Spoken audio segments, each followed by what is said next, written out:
tidak mau menghujat itu dianggap orang yang bodoh. Bolak-balikane jaman ngono kuwi.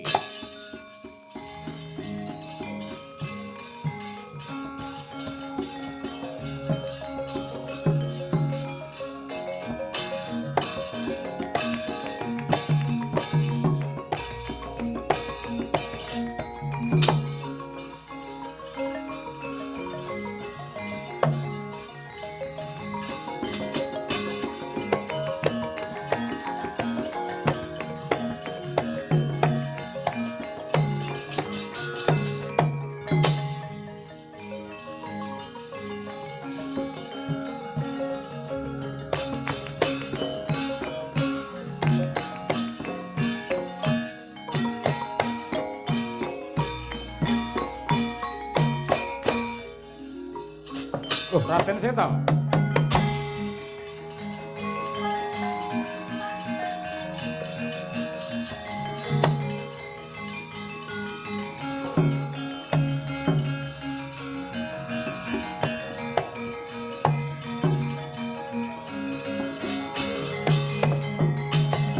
Mangan jero aku ning angin gugur akraning arga kurnita reh kakiri-kiri orek bumi prakempita padula mangambak ambak sembah pangabekti kula kunjuk Raden Seta. Ora pangling Panakawan Petruk ndak tampa pangestu Kumara Gagi Tampanana. Nggih. Kula pundi mugi andadosaken jimating gesang kula. Kawis tingal semengko pengawak Bajra Sigra kang mawa gita semunipun gendong wigati. Kalilan kula cumadong dawuh Raden. Yektine tiwas kebeneran Ripalungguhan iki aku manggihake kelawan kowe Petruk. Lan mestine sing jenenge Repat Panakawan catur Semar Gareng Petruk kelawan Bagong ki ranate Genggang Sarikma. Nggih, leres lajeng aku kepengin njaluk tulung karo bapakmu Semar merga ana kawulaku ing Wirata sing dimangsa karo Bathara Kala. Bapakmu neng endi? Ripalungguhan samangke nderekaken para momongan kula Pandhawa teteki brata wonten ing pinggiring Kali Gangga.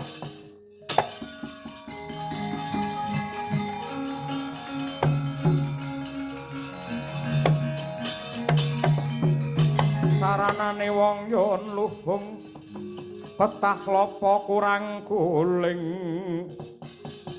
elinga solah jatmika yen wacana kudu manis baladalah syukur bagi sewu yen pancen kaya mangkono Petruk. Loro gawe sepisan aku goleki bapakmu angka loro. Aku diutus dening Dewaji ing Wirata supaya ambayongi kelawan para Pandhawa kundur marang kraton Wirata. Larapna lakuku men enggal ketemu kelawan bapakmu lan uga momongamu Pandhawa.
Tan samar pamoring suksma sinuksma ya winah ya ing asepi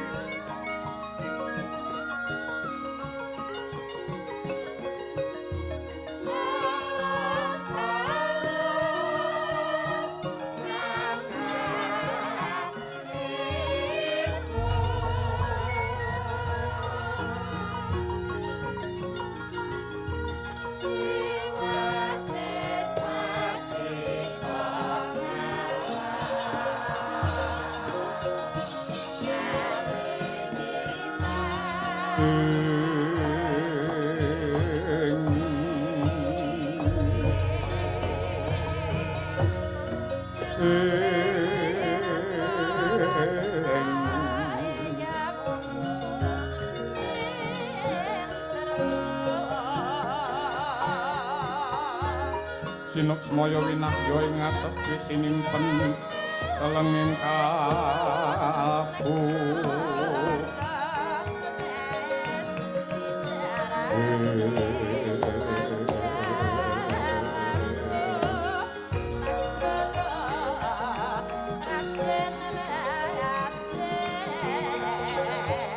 pambukaning warana sarlen saking liyep layaping aluyut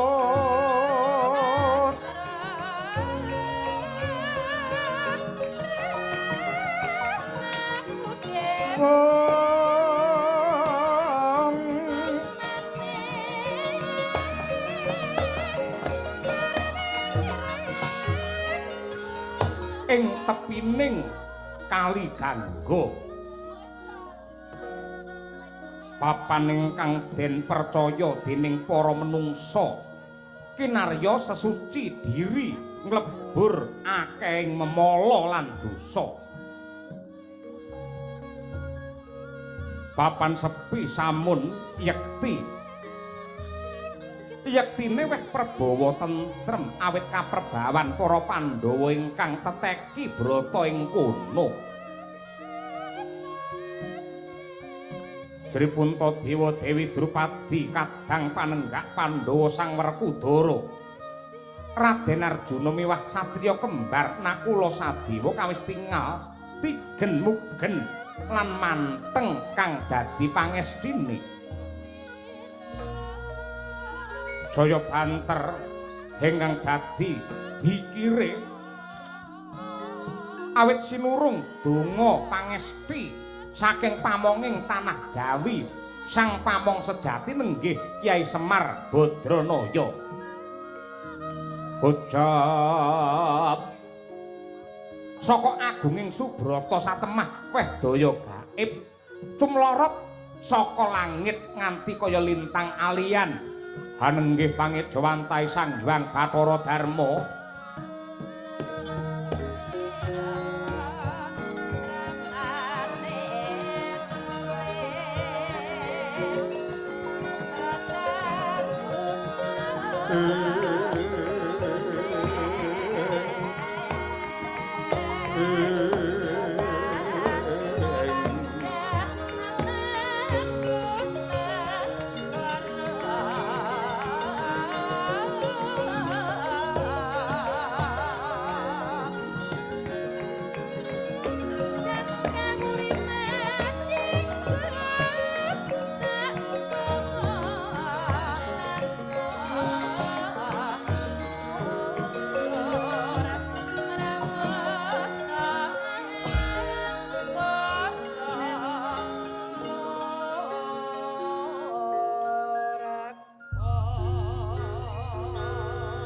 sapa antuk wahyuning Allah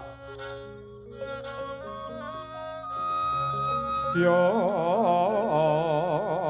tumilah mangulah ngelmu bangkit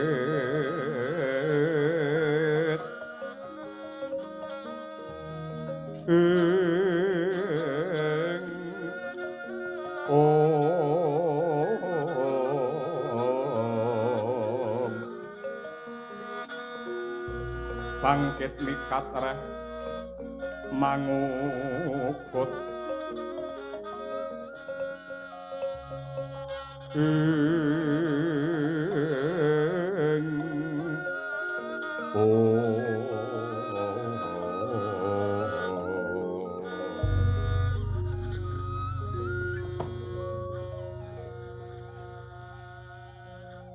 Kawula nuwun sewu pukulun Bathara Darma kalilan kula sakadang Pandhawa ngaturaken sembah pangabekti tandha pengaji-aji mawantu-wantu kunjuk.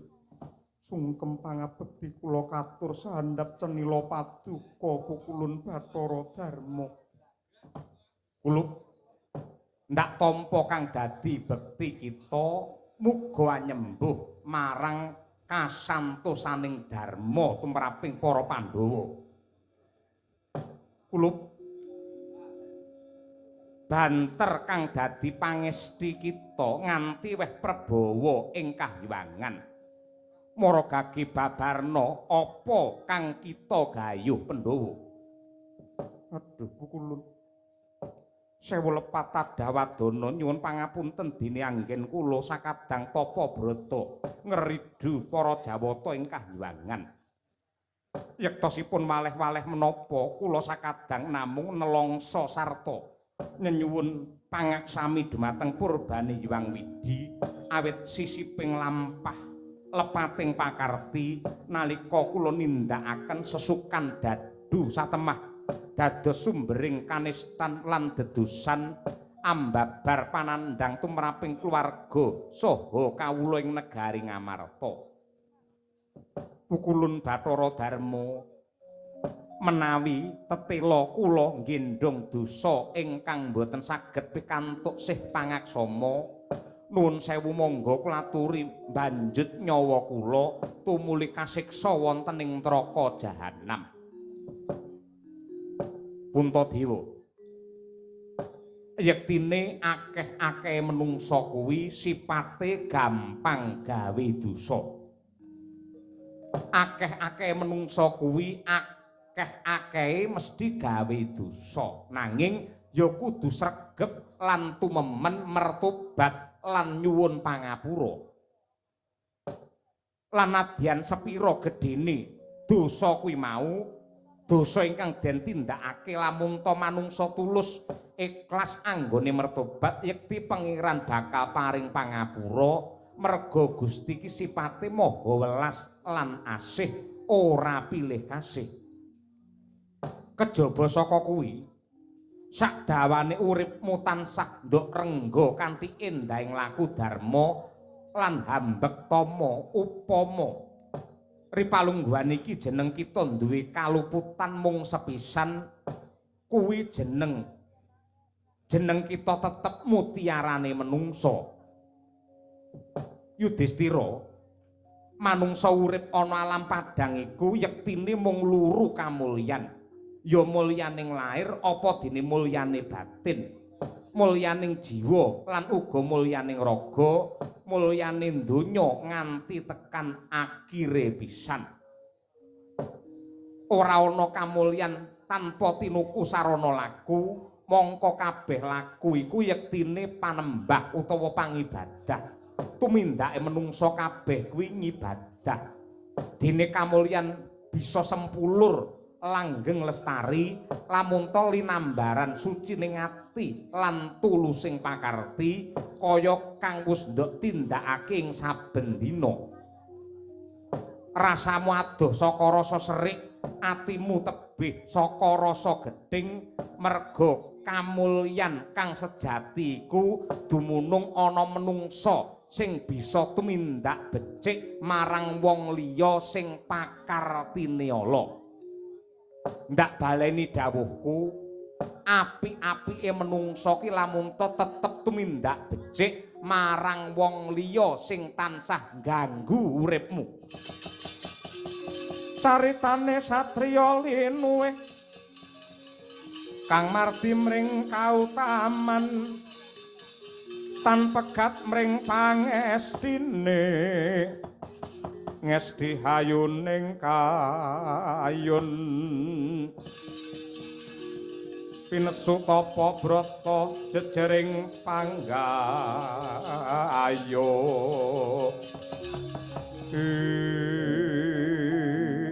mula kang mangkono Puntadewa saka gedene darmamu agunging lelabuhamu lan uga tuwajuhe panembahmu kok sak trepe lamun ta ripalungguhan iki ngrasake kamulyan lan ingkang sinebut mulya kuwi ukurane dudu derajat pangkat sawah amba Tegal Jembar lan Brana Picis.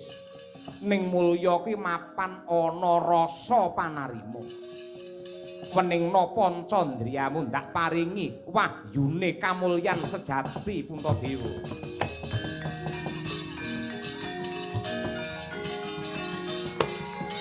Manguwuh pangsit manyura wasine anggur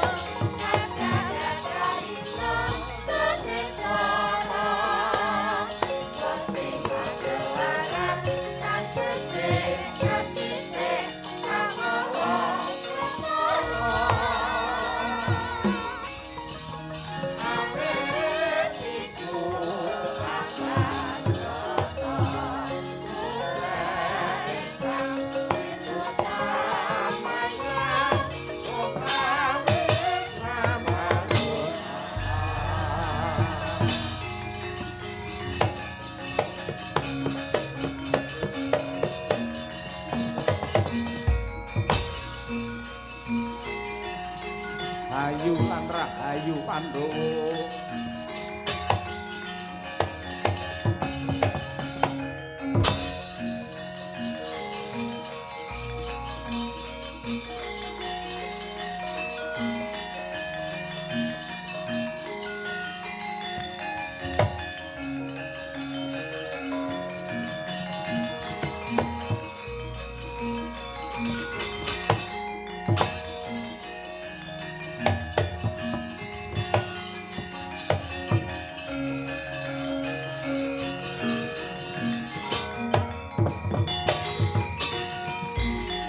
Lenglenging driya mangu-mangu mangun kung kandhuan rimang lirlena tanpa kanin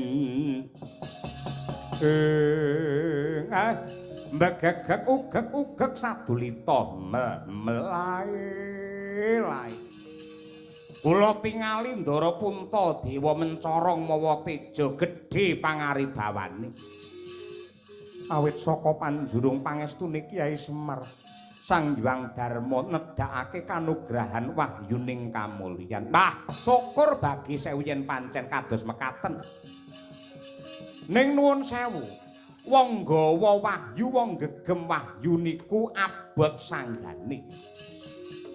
Wahyu niku kudu dilimbarake marang wong akeh, men wong akeh niku ya iso ngrasake kamulyan kala wau, aja mung digegem dhewe, gedene malah sampeyan semongah sesongaran niku ampun ngantos.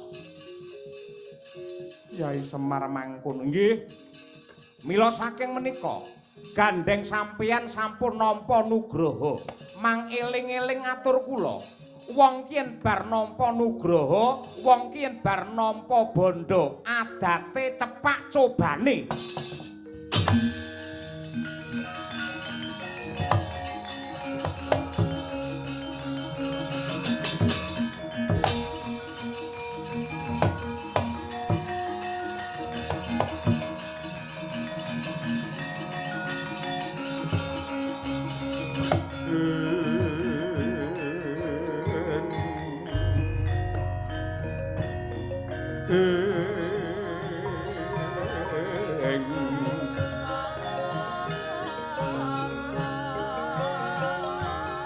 Lertine tesan tirta marta utama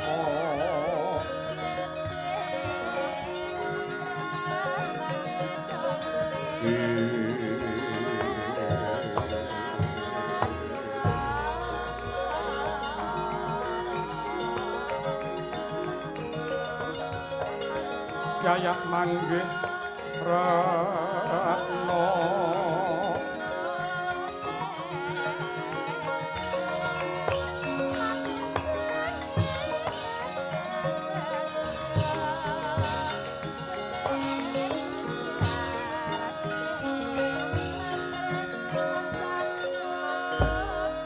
Kawula nuwun sewu amit pasang kaliman tabi tinebi ning tulak manu dumawaing tawang tuwang sinuwun Puntadewa miwah para pepundhen Pandhawa mliginipun Raden Werkudara. Nyuwun pangapunten menawi kula ngganggu kamardikanipun saklebetipun dika Teteki Brata. Nggih. Mboten dados menapa Sang Prabu. Nyuwun pangapunten mboten kok kami tambuh ning dasare durung weruh. Paduka menika Narendra saking pundi lan sinten jejulukipun? Mbah, dipun tepangaken. Kula wingking saking negari lawas naminipun negari Tabela Suket. Saking negari Tabela Suket dene ndika ndangu dumateng kula pun Prabu Parta Darsana menika anak kula kekalih Dini Dana nenggih pun Bimaretna kaliyan Bima Candra. Keparengipun rawuh wonten ing mriki menapa ingkang saged kula aturaken? Wah, nuwun sewu. Blaka Suta kemawon kula menika kedanan kaliyan jiwa kaprawiranipun Aryasena. Kula menika ngepen kaliyan Aryasena. Ngepen remen sanget ngoten lho. Mila saking menika anak kula kekalih menika naminipun kula paringi Bima. Nggih. Bimaretna kaliyan Bima Candra. Lah adreng kenceng gembleng tekad kula mriki namung badhe nyuwitakaken anak kula kekalih supados dipun gembleng kaliyan Raden Werkudara supaya dadi satriya ingkang prawira ing yuda.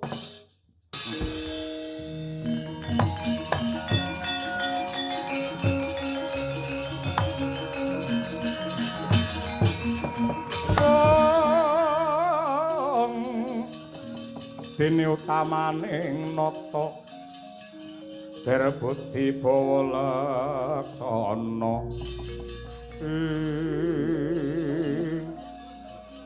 bocah-bocah ngriyaine polane kaya salahe sepi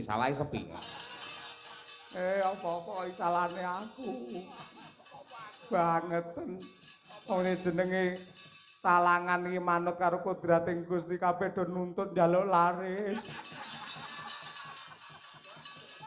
Ampluk tumpeng tenan ora. Praptane Raden Seta.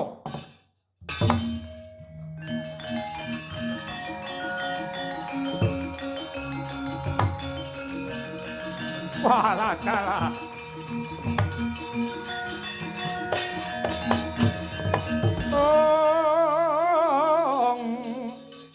Pinangkul kinempet kempit dosang reknaning bawana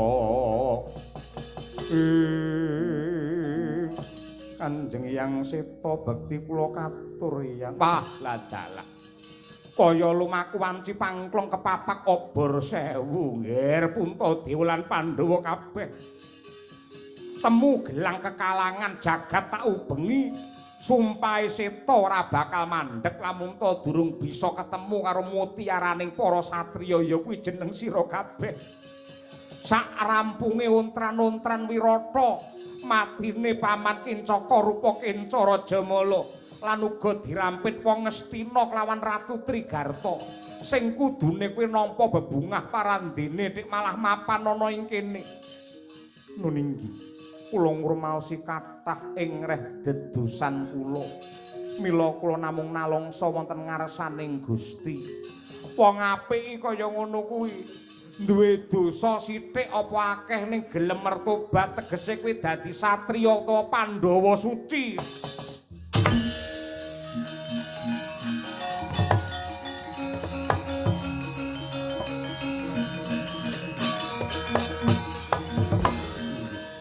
Aturaken panuwun ingkang tanpa upami Kanjeng Hyang. Drupadi aku matur nuwun kowe setahun dadi babu ana ing kaputren. Inggih boten dados napa. Werkudara kowe dadi jagal Bilawa anake jagal Walakas. Ya pancen lelakonku kaya ngono kuwi. Aku mung milih karo keparenging Gusti. Mergo tekti wering kahanan kuwi peparingi pangeran yen nganti aku ngresula aku bakal diseneni karo Tuhan. Yo. Wrahatnala utawa kowe Janaka inggih ya. Kembar Dumagranti Tripala ya Nakula Sedewa inggih Yang. Iya, Yang. Kyai Semar ning endi? Semar. Semar. Apa kira-kira lagi ngitung amplop? Mboten kula lenggah teng wingking mboten pati krungu niki pripun. Mbuh Pandhawa, mbuh Semar aku tak njaluk tulung sepisan meneh. Ana bocah kedana kedini sing jenenge Mustika Aji kelawan Mustika Sari. Anake Walakas kuwi adi-adiku mbiyen. Ripalungguhan iki digondhol karo Bathara Kala.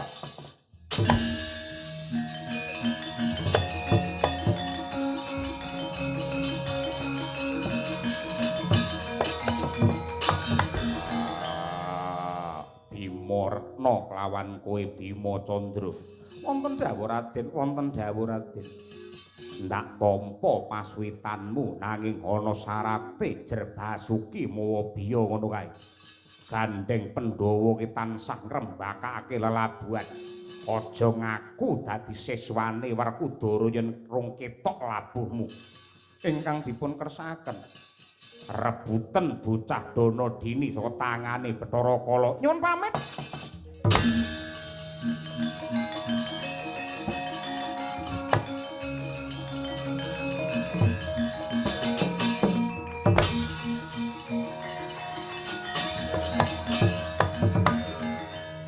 Niku padha karo kutuk marani sunduk.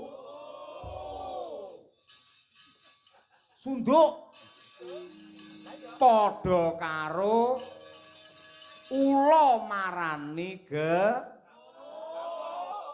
gapuk. Kok ngono sampeyan merintah niki cah kedini kedana. Mongko dini dana niki ya bocah Sukerta pun jenengan ruwat. Oh, durung Kyai. Lah dalah niku padha karo dipakake kala niki mangke. Kala malah entuk bocah papat niki mangke. Wah.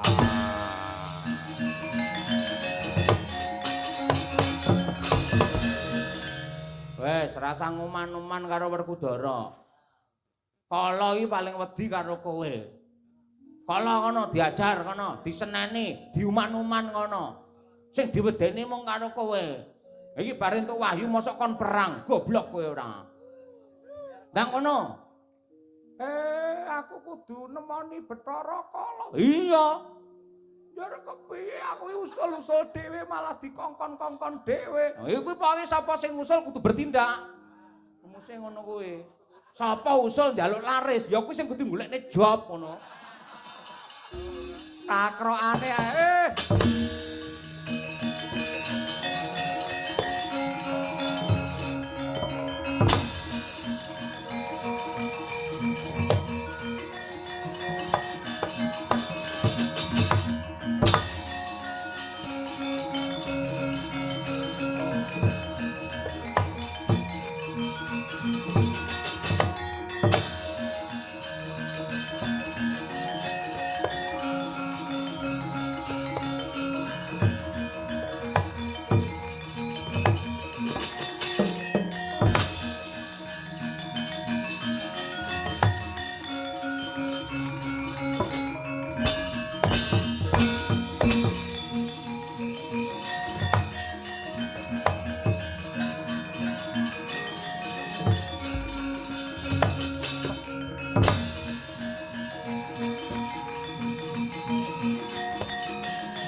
Kalakar manguh mungsuh minta karsana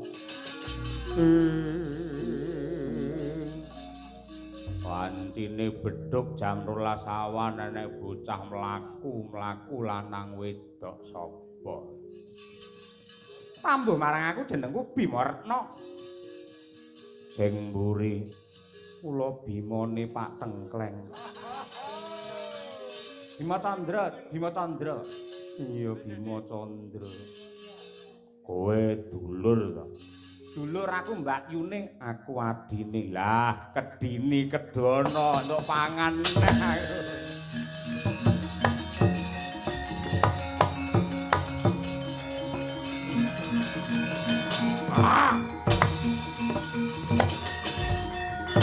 Kudu karepe dhewe.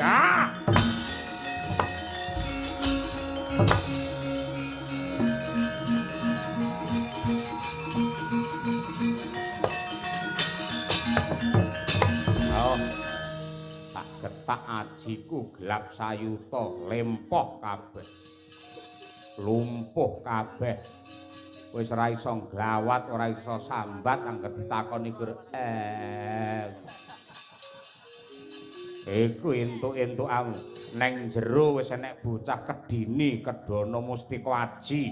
Kelawan Mustika Sari tambahi loro panganku dadi papat cocok tak lebokke gendhoso.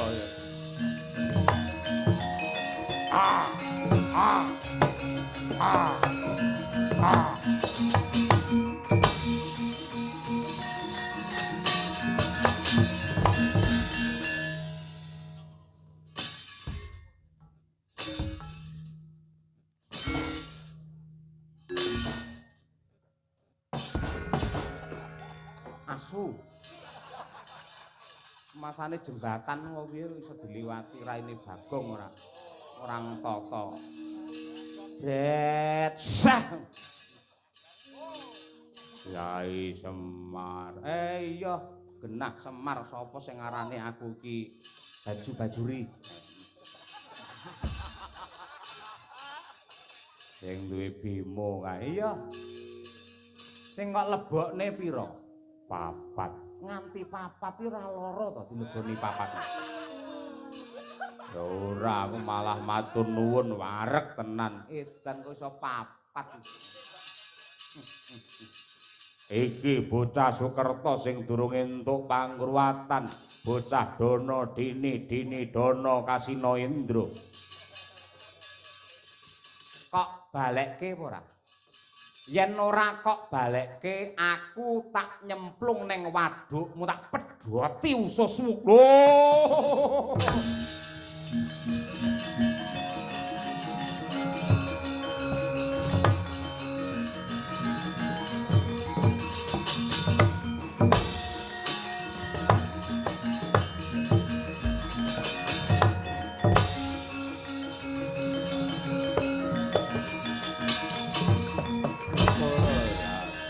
Semar kowe pinter wae. Ngerti karo wujudku, ora ngerti piye gedhe sak gunung anakan.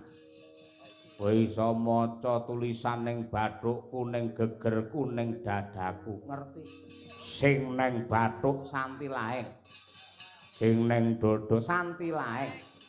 Sing ning geger santi laeng. Piye to kowe? Aku luwe, yen luwe golek pangan sing kalal. Ning iki dawuhe Bathara Guru bocah sing rung entuk pangruwatan, bocah Sukerta ki entuk tak pangan. Ngono ya ngono, ning aja ngono. Kowe ngrugekke karo wong liya. Kowe golek wareg kena, golek sugih kena, golek pangkat kena, ning aja ngiles-iles kancane.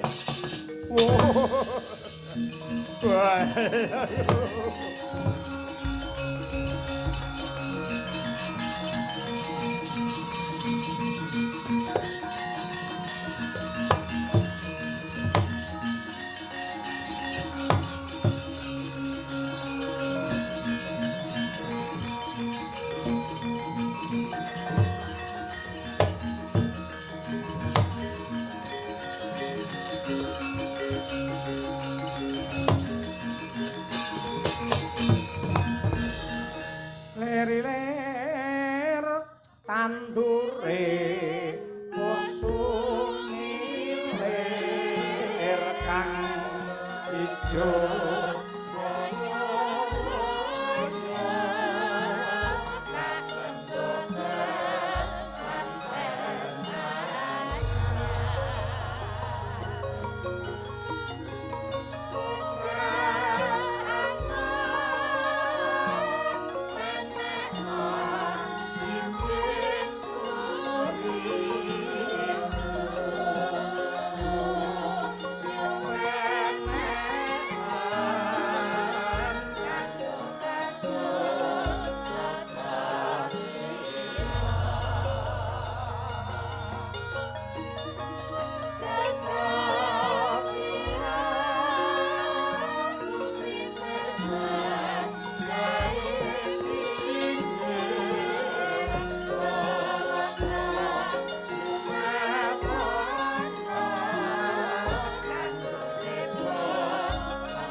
Monggo klaturi murba wasisa Kyai Semar. Pamungkas to. Walakas. Oh iya Walakas. Kok tekan kene we? Kudune ning Sriwedari kok tekan kene ngono. Oh ya anakku anti ratega. Prabu Parto Darsana. Parto Darsana. Niki. Ini dadi rong setel to. Ingkang nami Mustika Sari Ngacung. Sing jeneng Setyaji Ngacung. Setyaji, Mustika Aji. Oh iya Mustika Aji. Kleru. Terus sing jenenge Bima Retna Dumilah, mboten ngangge Dumilah Bima Retna ngoten, Mas. Ha, sindi. Kula. Sing mburi dhewe kula pun Bima Candra. Sik. Iki lak rong jodho padha-padha bocah Sukerta. Sik. Mustika Aji kowe mau wis nyawang karo sing jenenge Bima Retna. Bunti. Mburimu pas. Sampun. Nah wis kuwi wong loro. Saiki anu rene, si Bima Candra karo Mustika Sari rene. Kenapa to wis ngene. Nah, dipisah-pisahke ngene. Ngene iki dhewe. Sawangan kuwi. Sawangan Bima Retna kuwi. Nggih. Piye, cahe piye? Jan jos. Nah iya ngono kuwi. Kowe gelem tak rabekne karo kuwi. Gini to. Nah, ngene carane golek solusi. Iki Bima Candra yen kowe nyawang karo Mustika Sari piye? Kok awon sanget. Ora kudu kuwi lho ngarepmu lho. Nah. Nggih. Tresna apa ora? Nggih, tresna. Tresna piye? Tresna Sudra. Nah, wis gathuk ta. Mbah Walakas karo Prabu Parto Darsana semune wis dadi jodho. Ya dalan iki kanggo ngrampungi perkara Mustika Aji karo Bima Retna rabi, sak banjure Mustika Sari rabi karo sing jenenge Bima Candra. Sineksen jagat sak isine.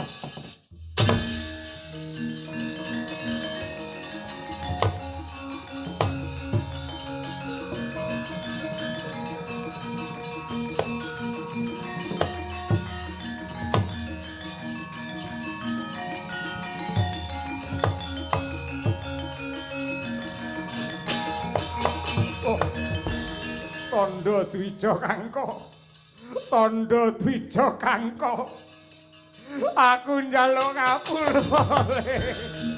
Oh.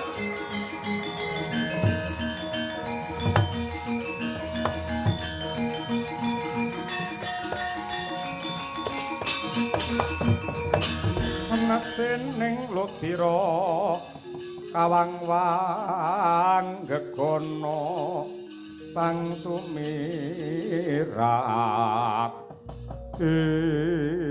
anggenku ngenteni kabar saka Arya Seta kaya ngenteni ku mambanging watu item sileming prau gabus mula banjur tak jangkah nganti tekan tepi ning Kali Ganggo.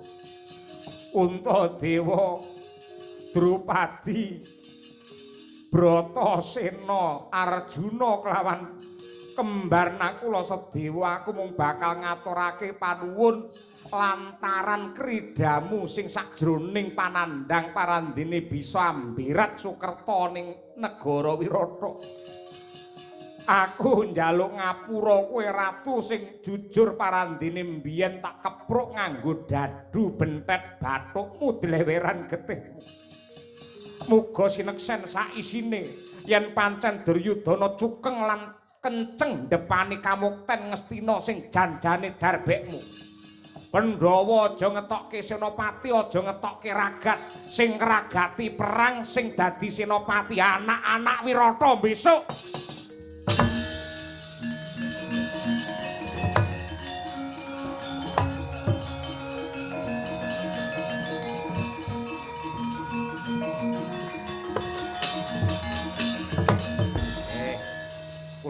sakdremi nekseni, kula nekseni nggih.